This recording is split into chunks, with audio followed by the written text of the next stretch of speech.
മലയാള സിനിമയെ ചിരിയിലൂടെ ആഴത്തിൽ സ്പർശിച്ച ഒരാൾ, ക്യാമറയ്ക്ക് പിന്നിൽ നിന്നുള്ള യഥാർത്ഥ ഗോഡ് ഫാദർ.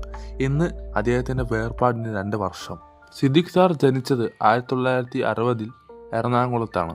ആദ്യം അസിസ്റ്റന്റ് ഡയറക്ടറായി, പിന്നീട് ലാൽ സാറിനൊപ്പം ചേർന്ന് മലയാള സിനിമയിലെ ഏറ്റവും പൊളിച്ച കളിക്കൂട്ട് നിർമ്മിച്ചു സിദ്ദിഖ് ലാൽ.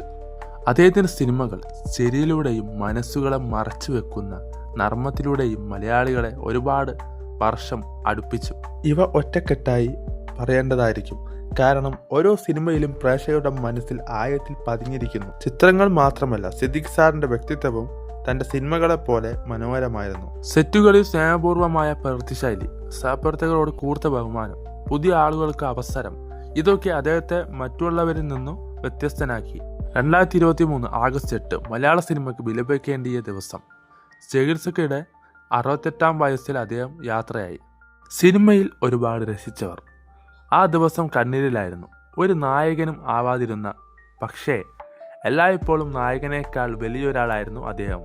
ഇന്ന് 2 വർഷം പിന്നിടുമ്പോഴും സിദ്ദിഖ് സാറിൻ്റെ സിനിമകൾ, ചിരികൾ, കഥകളും നാം മറന്നില്ല. ചലച്ചിത്ര ലോകം എത്ര വളർന്നാലും സിദ്ദിഖ് സാർ പോലുള്ള ഒരാൾക്ക് ഒരിക്കലും പകരമില്ല. നമുക്ക് വീണ്ടും ചിരിച്ചുകൊണ്ടും കണ്ണീരോടെയും അദ്ദേഹത്തെ ഓർക്കാം.